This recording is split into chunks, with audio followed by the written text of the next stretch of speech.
Inspirai,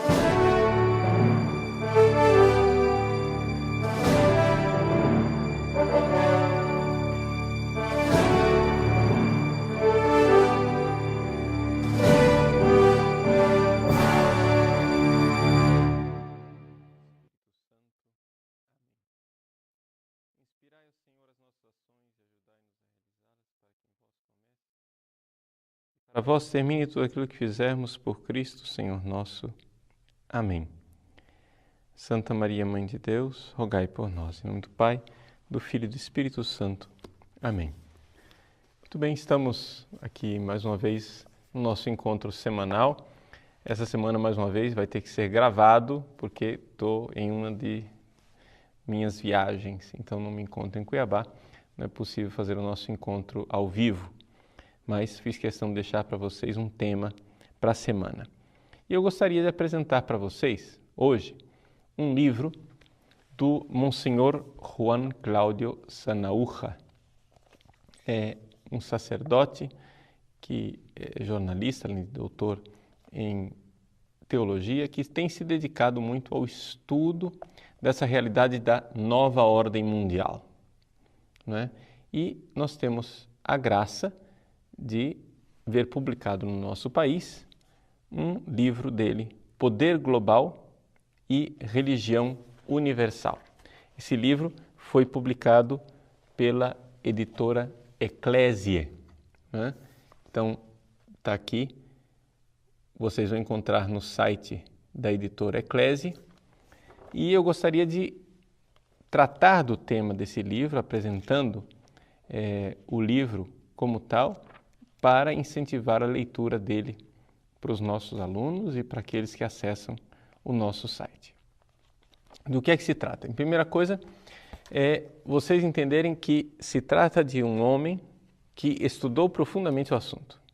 Então, tudo que você vai encontrar aqui neste livro é fartamente documentado, né? Monsenhor Sanaúja, quando afirma as coisas, afirma com inúmeras citações de pé de página. Então, não é assim uma pessoa que vê conspirações nas esquinas e, alucinado, começa a ver coisas. Não. Ele fala, afirma e mostra os documentos do que ele está afirmando, não é?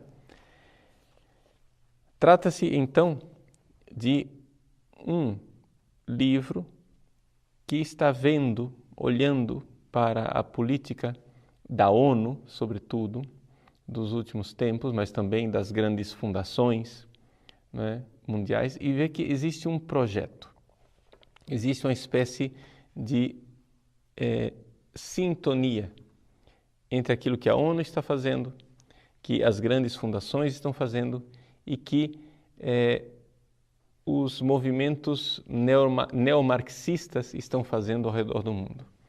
Todos eles têm um projeto de uma nova ordem mundial. E esse projeto de nova ordem mundial, ele desemboca numa religião. Uma religião que não tem dogmas, né? É uma religião do relativismo, mas que tem palavras-chave, que são quase que, digamos assim, simplesmente slogans que são jogados, como paz, solidariedade, justiça, fraternidade, etc. e tal. Então, trata-se de uma religião que não tem uma agenda moral judaico-cristã, não tem um ensinamento moral fixo, tudo é muito relativo, mas que usa, né, palavras que soam, palavras que falam ao homem moderno. E assim, essa nova religião, sem um Deus específico, sem dogmas, ela está baseada no relativismo moral, mas também numa espécie de neopaganismo, onde o ecologismo desempenha uma função importante. O Monsenhor Sanaúja coloca com clareza que dois grandes garotos propagandas dessa nova religião são os teólogos que se apresentam como teólogos católicos, embora não o sejam, Hans Küng e Leonardo Boff. É interessante a gente ver o papel que o Leonardo Boff tem desempenhado em toda essa realidade, né? Ele faz afirmações claríssimas, né? Apoiando a Carta da Terra, né? Esse documento que, na realidade, implanta esse paganismo onde nós temos uma visão de mundo completamente diferente da visão de mundo que nós cristãos costumamos ter. Nós cristãos cremos que Deus criou o mundo e pôs o homem no mundo como a principal criatura. Nós somos aqueles que devem crescer e dominar a terra, claro que no respeito, né, à criação de Deus. Então, para nós cristãos, como é que nós vamos conter o furor, né, do ser humano diante da necessidade da ecologia, diante de uma natureza que padece? Bom, nós vamos conter o homem colocando o homem debaixo de Deus, né? Então, para nós cristãos existe uma hierarquia muito clara. Deus está acima, o homem está abaixo e mais abaixo está a natureza, a criação e, portanto, a ordem ecológica. O homem deve respeitar o plano de Deus, então por isso ele deve respeitar a natureza. Nesse neopaganismo relativista, que é uma religião sem dogmas e sem um Deus claro, o que acontece? Acontece que o homem torna-se o intruso da criação. O homem torna-se o intruso da natureza, na terra. Começa-se a falar de uma veneração da Mãe Terra. A Mãe Terra que padece, a Mãe Terra que sofre, que tem dores do parto, etc. E que o homem deve, então, respeitar a Mãe Terra, né? E o Leonardo Boff tem se prestado a isso. É interessante, um homem que, na nossa fantasia, digamos assim, na visão popular, quem é Leonardo Boff? Bom, Leonardo Boff é o defensor dos pobres, né? É o defensor da teologia da libertação, é o homem da justiça social, etc., etc. E agora ele se presta ao papel de ser o garotinho de recado das grandes fundações internacionais e da ONU. Ou seja, não estamos aqui falando de um pobrezinho oprimido, perseguido pelo Santo Ofício, como é a imagem que ele gosta de distribuir por aí. Nós estamos falando de um homem que está a serviço, voluntário e livre, obediente e submisso da nova ordem mundial, que quer nos colocar debaixo dessa grande obediência a esses novos caciques da nova ordem mundial. E assim também o nosso amigo Hans Küng, né? Ou seja, Hans Küng, teólogo que era católico e perdeu o direito de ensinar teologia católica, né? É importante lembrar que perdeu isso antes de Ratzinger ser prefeito da doutrina da fé, para não acharmos que tudo termina na conta do cardeal Ratzinger, né? Pois bem, o Hans Küng, que não é teólogo católico, mas se apresenta, continua se apresentando como teólogo católico, ele coloca essa realidade da nova ordem mundial, né? E tem aí, inclusive, uma série de vídeos em que ele revê cada uma das religiões conforme esse novo dogma relativista, né? Ou seja, ele apresenta cada religião e tira daquelas religiões aquilo que ele pode sugar desses novos jargões: solidariedade, fraternidade, partilha, tolerância mútua, etc. e tal. Todos esses, digamos, essas bandeiras, esses slogans que dizem, mas não dizem.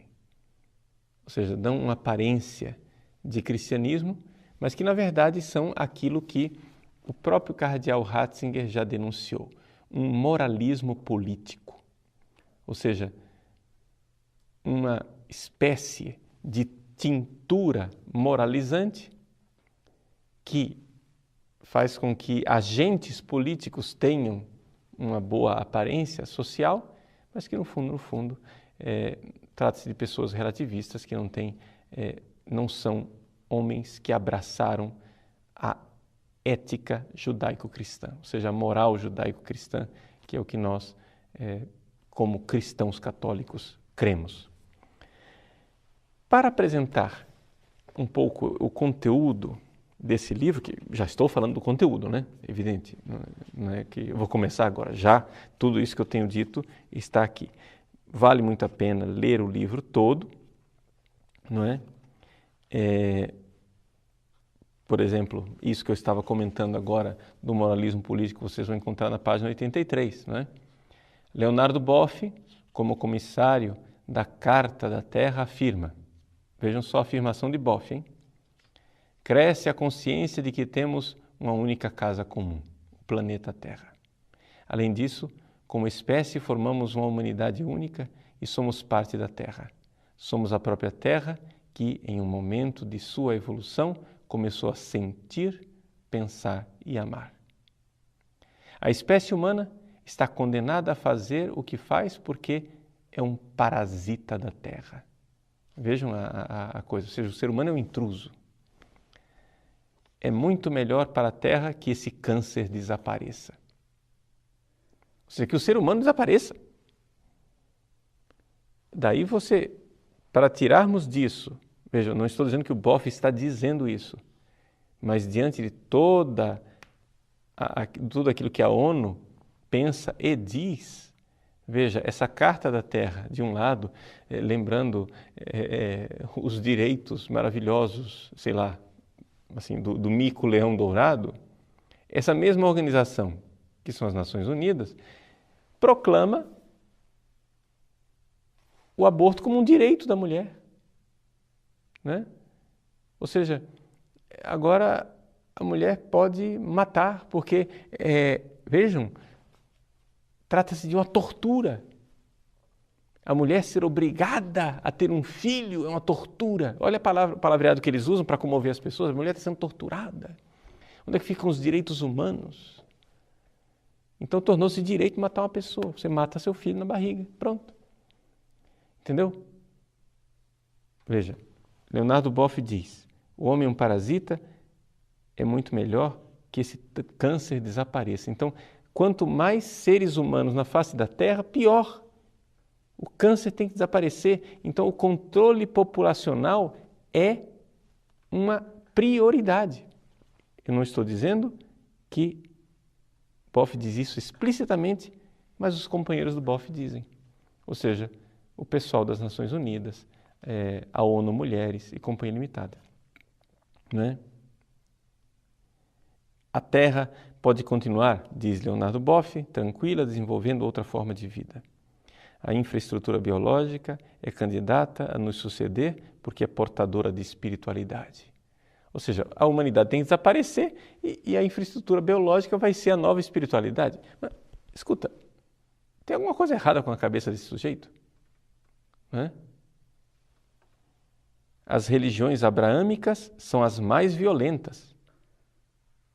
Sabe o que é a religião abraâmica? É a sua religião, ou seja, o cristianismo, o catolicismo. Ou seja, os cristãos, os judeus e os muçulmanos são as mais violentas porque acreditam ser portadoras da verdade, como o Papa em Ratisbona. O que é necessário é a espiritualidade, não os credos e não as doutrinas. Muito bem, pronto. Então, qual é a religião do Leonardo Boff? A nova era, entendeu? A nova religião, essa religião light, esse panfletário credo de slogans bom-mocistas, né? Que você fala de fraternidade, igualdade, solidariedade e ao mesmo tempo prega o extermínio da raça humana. É isso que nós estamos falando aqui. Então, assim, essa é é o que eu apresentei até agora. Então, para dizer que não estou inventando coisas, né? Tá aqui. Para apresentar o conteúdo desse livro, que eu aconselho muito a que vocês adquiram e leiam. Leiam o livro de Monsenhor Sanaúja, né? É importantíssimo, é para nós fonte de documentação, de estudo para sabermos o que está acontecendo no mundo. Ok? Para apresentar o conteúdo também desse livro, eu gostaria de usar aqui um discurso do Papa Bento XVI, para termos um texto menor, né, que nós possamos investigar. Então, por quê? Porque apresenta a mesma matéria que está aqui no livro, inclusive é citado no próprio livro. É um discurso do Papa Bento XVI aos participantes do congresso promovido pelo Partido Popular Europeu. No dia 30 de março de 2006, esse discurso está à disposição no site do Vaticano. O Papa, ao falar para esses políticos cristãos, né, ele diz que existem valores que são não negociáveis. Ou seja, realidades que nós não podemos negociar. E aqui é importante você que acompanha o nosso site, você introjetar isto. Né? Existem 3 realidades, 3 pilares, digamos assim, que são os nossos focos de batalha nesta guerra cultural que está acontecendo. Se caírem essas 3 pilastras, cai o cristianismo, não é? Então, o Papa identifica esses valores, esses princípios que não são negociáveis. Ele diz assim: entre esses vários princípios não negociáveis, emergem os seguintes. Então, ele cita 3. Primeiro, a tutela da vida em todas as suas fases, desde o primeiro momento da concepção até a morte natural. Então, esse é o primeiro princípio, a vida. Nós, seres humanos, os nossos princípios éticos, cristãos, não é? E também judaicos, nós cremos que nós não temos poder de tirar a vida, a não ser casos excepcionalíssimos, mas a vida tem a sua sacralidade, portanto, nós precisamos defender a vida, tutelar a vida. Esse é o princípio, a tutela da vida, o valor da vida, desde a concepção até a morte natural. Então, aí entra o aborto, aí entra a eutanásia, não é? Que são 2 coisas que estão sendo praticadas, vividas e defendidas como direitos humanos. Nós já estamos falando que o aborto é apresentado pela ONU como direito humano. E não somente isso. A ONU, ela faz pressão sobre os países membros que não reconheceram esse direito. Então, quer dizer o seguinte, que nós aqui no Brasil vamos ter que pegar uma coisa que hoje para nós é crime e transformar em direito. Olha que coisa. Isso aí é a nossa nação colocada pelo avesso. E não somente. Nos outros países onde o aborto já é praticado há muitos anos, já se fala de morte assistida, de eutanásia. Não é? Então, é assim que o Papa diz, isso daqui não tem negociação, não tem esse negócio, nós temos que dialogar com o mundo moderno. Aqui não tem negociação. Nós não vamos aqui negociar, não vamos renunciar a isso. Iremos sempre tutelar a vida da concepção até a morte. Portanto, aqueles professores de moral, né, que se dizem católicos e questionam isso, estão se colocando numa posição muito delicada, porque estão enfrentando o Papa naquilo que o Papa está dizendo que é uma realidade que a Igreja jamais irá negociar.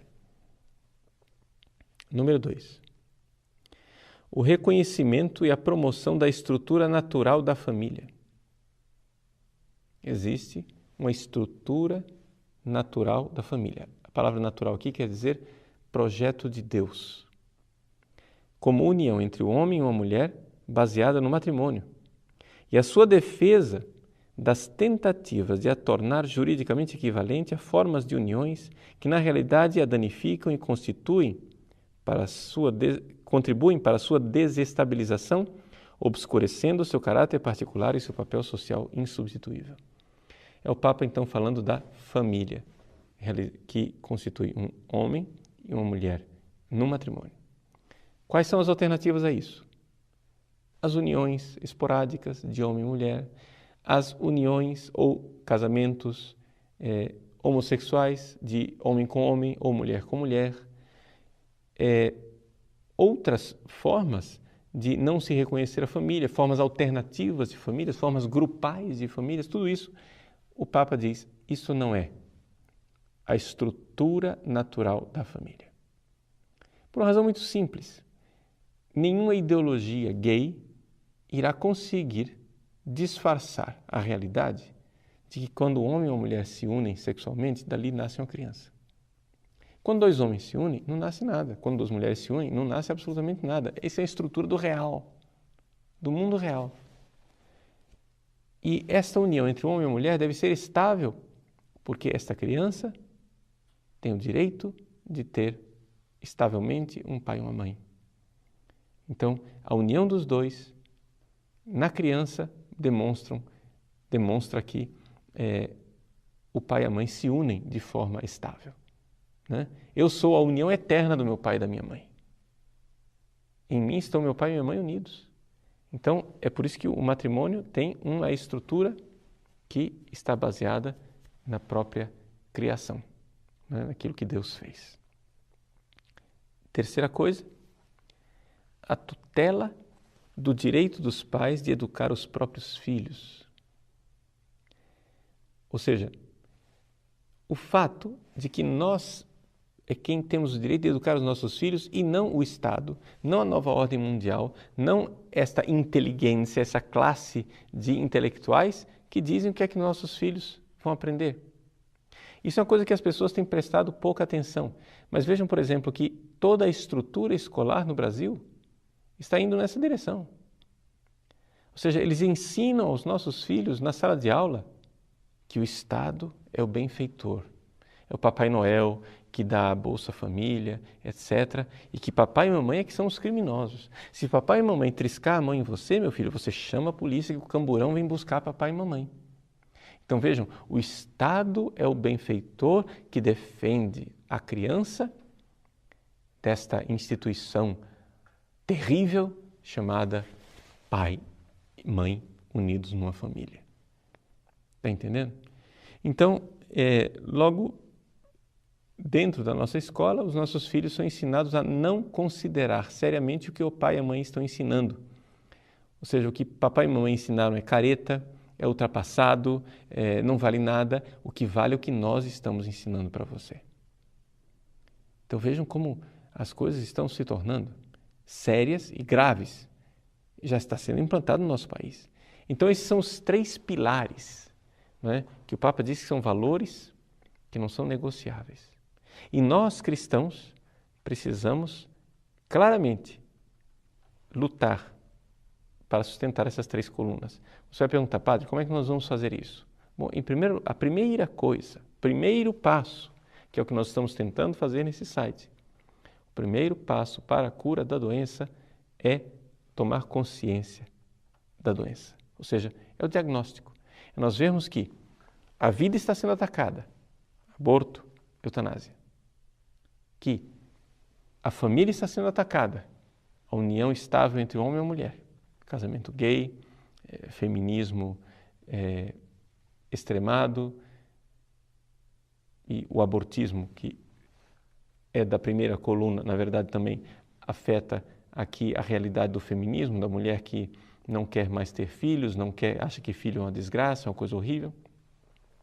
E terceira coluna, a educação dos nossos filhos. Nosso direito de educar os nossos filhos nos valores cristãos, sem que engenheiros sociais ou políticos venham nos dizer quais são os valores que nós iremos dar às nossas crianças.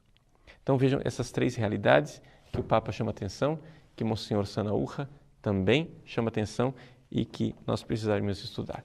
Então, mais uma vez, eu aconselho a vocês a aquisição desse livro e a leitura é de extrema importância e urgência. Poder Global e Religião Universal, de Monsenhor Juan Cláudio Sanahúja. Vocês adquiram no site da editora Eclésia. Eclésia se escreve ECCLESIAE. eclésia.com.br. Farta documentação, bastante tarefa de casa para você. Então, boa leitura e vamos nos preparar. Primeiro passo, tomada de consciência. Primeiro vamos estudar, antes de dar a cara a tapa, antes de sairmos, nos organizarmos. Se nós não despertarmos os cristãos para o que está acontecendo, não vai adiantar a gente fazer grandes projetos. Então, despertar as pessoas, acordá-las, fazer as pessoas estudarem, saber o que está acontecendo. Deus abençoe você e até a semana que vem com a aula ao vivo, se Deus quiser. Em nome do Pai, e do Filho, e do Espírito Santo. Amém.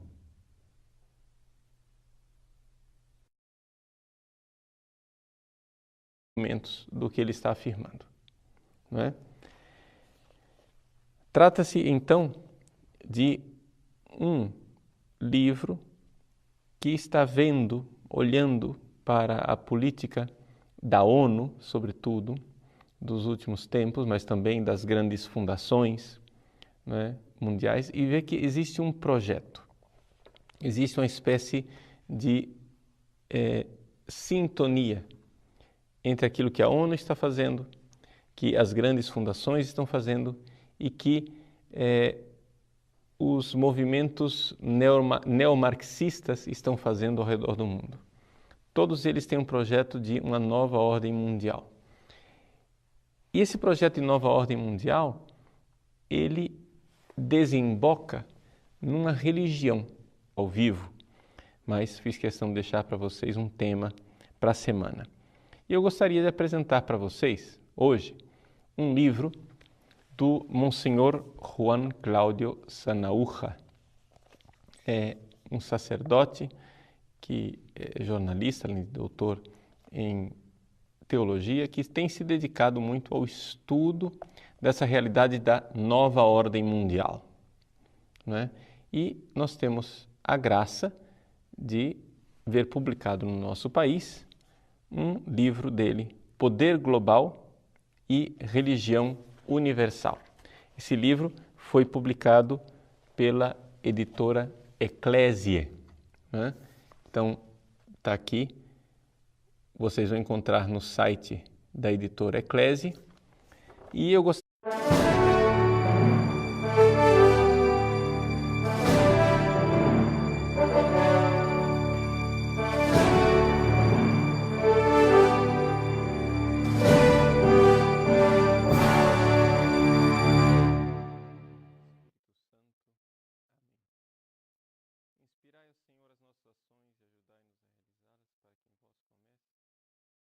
Para vós termine tudo aquilo que fizermos por Cristo, Senhor nosso. Amém. Santa Maria, Mãe de Deus, rogai por nós. Em nome do Pai, do Filho e do Espírito Santo. Amém. Muito bem, estamos aqui mais uma vez no nosso encontro semanal. Essa semana, mais uma vez, vai ter que ser gravado, porque estou em uma de minhas viagens, então não me encontro em Cuiabá. Não é possível fazer o nosso encontro. Gostaria de tratar do tema desse livro, apresentando o livro como tal, para incentivar a leitura dele para os nossos alunos e para aqueles que acessam o nosso site. Do que é que se trata? Em primeira coisa, vocês entenderem que se trata de um homem que estudou profundamente o assunto. Então, tudo que você vai encontrar aqui neste livro é fartamente documentado, né? Monsenhor Sanahúja, quando afirma as coisas, afirma com inúmeras citações de pé de página.